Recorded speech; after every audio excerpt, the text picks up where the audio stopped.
Hello students, I hope you are fine. In the previous lecture, we have discussed rotational symmetry. Now today, we will learn our next topic, that is line symmetry and rotational symmetry. So first, students, you have been observing many shapes and their symmetry is so forth.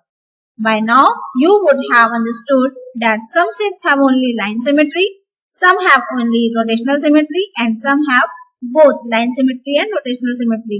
But कुछ examples ऐसे भी हैं जिसमें ना line symmetry होगी और ना ही rotational symmetry होगी.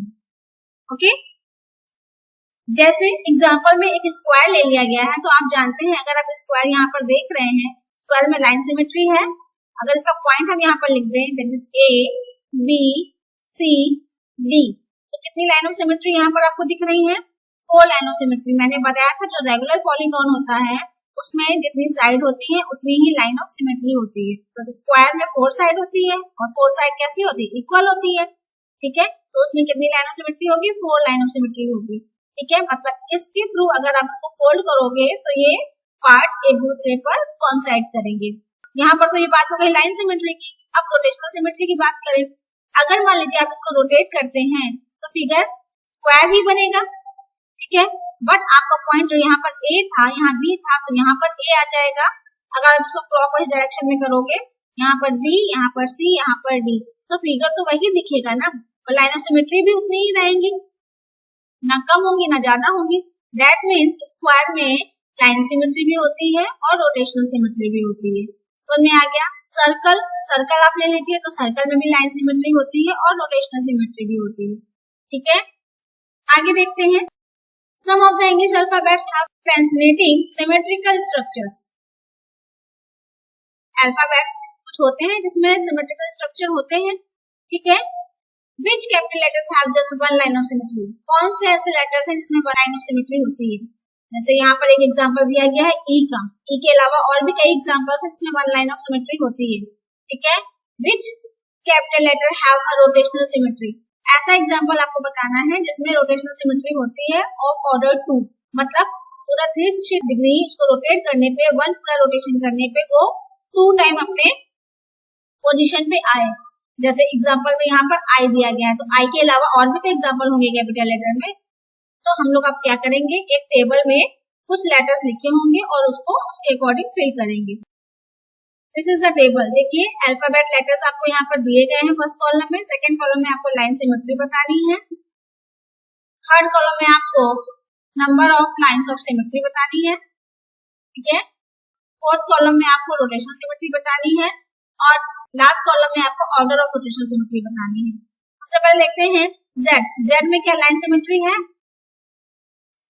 ना वर्टिकल है ना हॉरिजॉन्टल है, तो लाइन सिमेट्री इसमें नहीं है.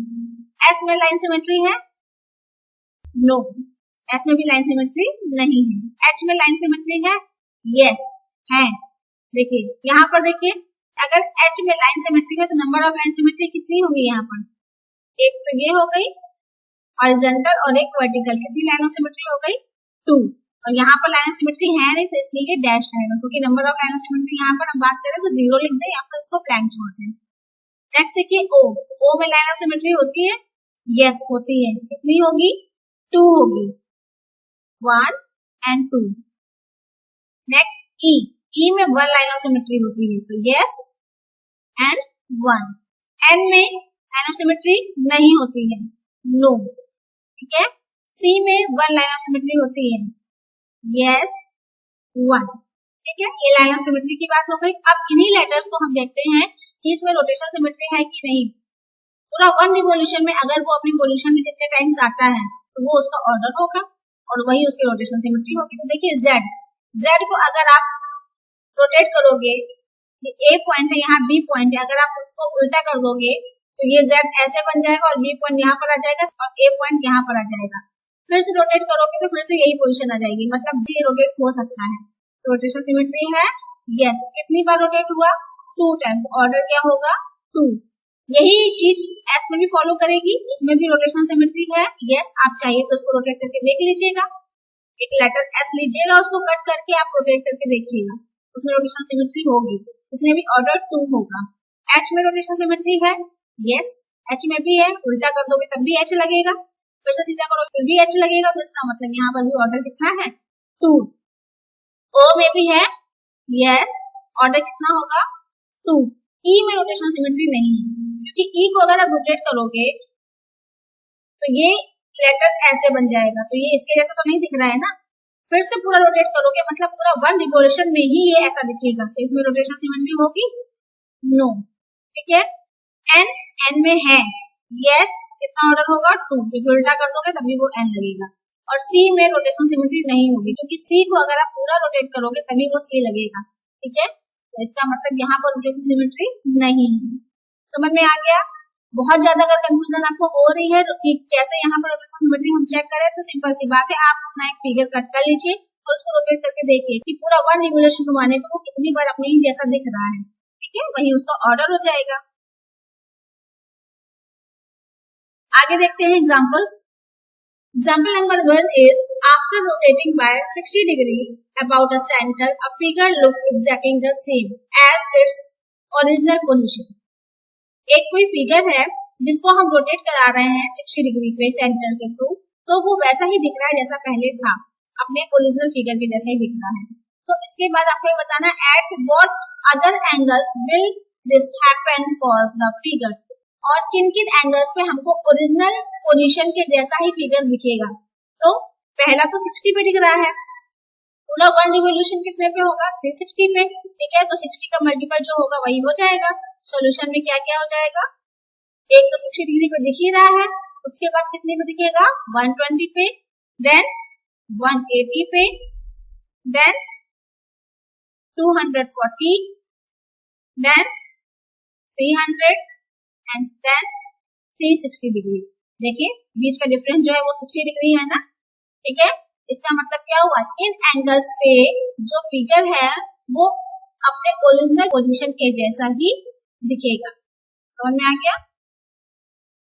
लास्ट एग्जांपल देखिए, इफ अ फिगर हैज 2 और मोर लाइन ऑफ सिमेट्री, अगर कोई फिगर है जिसकी लाइन ऑफ सिमेट्री 2 या 2 से ज्यादा है, should it have rotational symmetry of order more than 1, क्या उसमें रोटेशनल सिमेट्री होगी 1 से ज्यादा ऑर्डर की? तो देखिए, तो यस ऑफ कोर्स, तो इसका सॉल्यूशन क्या होगा, yes it have rotational symmetry of order more than 1। आप एग्जांपल ले लीजिए, जैसे मान लीजिए आप रेक्टेंगल ले लेते हैं। अब देखिए रेक्टेंगल में कितनी लाइन ऑफ सिमेट्री होती है 1 2 लाइन ऑफ सिमेट्री है, तो इसका ऑर्डर भी कितना होगा 2 होगा। अब देखिए अगर आप इसको रोटेट कराएंगे A B C D, rotate करा के फिर से आपको रेक्टेंगल मिलेगा। ठीक है, अब लेकिन A पॉइंट यहाँ पर हो गया, B यहाँ हो गया, C यहाँ हो गया, D यहाँ हो गया, अभी तो लाइन ऑफ सिमेट्री 2 ही है। ठीक है, और अभी भी ये दिख रहा है रेक्टेंगल। ठीक है, ओरिजिनल पोजीशन के जैसा ही दिख रहा है ना, नेमिंग खाली चेंज हमने कर दी, क्योंकि आपको पता कैसे चलेगा कि हमने इसको रोटेट कराया है, इसी के थ्रू हमको पता चल रहा है ना। फिर से रोटेट करोगे तो फिर से इसी पोजीशन में आ जाएगा। तो देखिए इसका ऑर्डर क्या है 2 है ना, इसका मतलब अगर किसी फिगर में 2 या 2 से ज्यादा लाइन ऑफ सिमेट्री है, तो इसका मतलब वहां पर जो रोटेशनल का ऑर्डर होगा वो मोर देन 1 होगा। ठीक है, now we know that practice makes perfect, so you have to solve this example again, and then after this is your class work. Here are 4 questions, 3 on this page and 1 on next page. देखिए first question में क्या लिखा है, name any 2 figures that have both line of symmetry and rotational symmetry. आपको ऐसे 2 figure बताने हैं जिसमें line symmetry and rotational symmetry दोनों हो। और सेकंड क्वेश्चन में देखिए, draw wherever possible a rough sketch, आपको रफ स्केच बनाना है यहाँ पर, a triangle with both line and rotational symmetry of order more than 1। आपको ऐसा ट्रायंगल बनाना है जिसमें लाइन सिमेट्री और रोटेशनल सिमेट्री दोनों हो, और रोटेशनल सिमेट्री का जो ऑर्डर हो 1 से ज्यादा हो। कौन सा ट्रायंगल होगा फिर वो, आपने 3 ट्रायंगल पढ़े हैं ना based on side, scale and isosceles और इक्विलैटरल, तो वो ट्रायंगल कौन सा होगा इक्विलैटरल ट्रायंगल। सेकंड पार्ट में देखिए लिखा है, a triangle with only line symmetry and no rotational symmetry of order more than 1। आपको ऐसा ट्रायंगल बताना है जिसमें सिर्फ लाइन सिमेट्री हो एक, और उसका रोटेशनल सिमेट्री उसमें 1 से ज्यादा ना हो। तो कौन सा ट्रायंगल होगा, आइसोसेलेस ट्रायंगल। देखिए आइसोसेलेस में 1 लाइन ऑफ सिमेट्री होती है ना, और जब इसको रोटेट कराओगे तो पूरा 360 डिग्री रोटेट कराने पर ही ये अपनी पोजीशन पे आएगा, मतलब इसका ऑर्डर 1 होगा। ठीक है, next quadrilateral with a rotational symmetry of order more then one but not a line symmetry. आपको ऐसा फिगर बताना है, रोटेशनल सिमेट्री तो हो बट उसमें लाइन सिमेट्री ना हो। तो क्वाड्रेटर स्क्वायर है, रेक्टेंगल है, पैरेललोग्राम है, रोम्बस है, ट्रेपेजियम है। आप चेक करिएगा, इसमें रोटेशनल सिमेट्री तो है ऑर्डर मोर देन वन की, बट उसमें लाइन सिमेट्री नहीं है, सोचिएगा उसमें। ठीक है, नेक्स्ट है क्वाड्रेटर with line symmetry but not rotational symmetry of order more then one. अब आपको ऐसा क्वाड्रेटर भी बताना है इन्हीं क्वाड्रेटर में से जो मैंने बताया है, स्क्वायर, रेक्टेंगल, ट्रेपेजियम, रोम्बस और पैरेललोग्राम में, जिसमें लाइन सिमेट्री तो हो बट उसमें रोटेशनल सिमेट्री ना हो। ठीक है, थर्ड क्वेश्चन है name the quadrilaterals which have both line symmetry. आपको ऐसे क्वाड्रेटर्स के लिए बताने हैं जिसमें बोथ मतलब लाइन सिमेट्री और rotational symmetry of order more then one दोनों हो, लाइन सिमेट्री भी हो और रोटेशनल सिमेट्री भी हो मोर देन वन ऑर्डर की, जैसे स्क्वायर हो गया, रेक्टेंगल हो गया, ऐसे और सोचिएगा। ठीक है, एंड लास्ट क्वेश्चन, इस टाइप का क्वेश्चन मैंने ऑलरेडी आपको बताया है। ठीक है, यहाँ वहां पर मैंने लेटर्स लिए थे इंग्लिश अल्फाबेट की, यहाँ पर आपको शेप्स दी गई है। आपको यहाँ पर सेंटर ऑफ रोटेशन बताना है, मतलब आपने एक स्क्वायर बना दिया, इसका सेंटर ऑफ रोटेशन कैसे होगा, this is the centre of rotation. Order कितना होगा इसका और एंगल ऑफ रोटेशन क्या होगा। अच्छा, एंगल ऑफ रोटेशन निकालने के लिए हम क्या करेंगे, एंगल ऑफ रोटेशन का मतलब होता है ये कितने डिग्री घुमाने पर वो अपनी पोजीशन पे आ रहा है। तो इसके लिए हम क्या करते हैं, एंगल ऑफ रोटेशन का फॉर्मूला होता है angle of rotation is equal to 360 degree upon order जो होगा उससे डिवाइड कर देंगे, ऑर्डर ऑफ रोटेशनल सिमेट्री। जैसे मान लीजिए स्क्वायर का निकालना है, स्क्वायर का एंगल ऑफ रोटेशन निकालने के लिए हम क्या करेंगे, 360 डिग्री से डिवाइड करेंगे। ऑर्डर कितना होता है स्क्वायर का, 4 होता है ना, 4 से डिवाइड करेंगे तो क्या आएगा 90। इसका मतलब 90 डिग्री घुमाने को अपनी पोजीशन की जैसा दिखेगा। ये होता है एंगल ऑफ रोटेशन, मतलब सेंटर से कितना हम रोटेट करें कि वो अपनी पोजीशन के जैसे दिखेंगे। ठीक है, इस तरह से हम निकाल लेंगे एंगल ऑफ रोटेशन, हो जाएगा ये। सो इस तरह से आपको ये सारे के सारे क्वेश्चन सॉल्व करने हैं। इसके आंसर्स आपको नहीं दिए गए हैं, okay, but we have to solve this all questions. Thank you for watching, see you in the next video.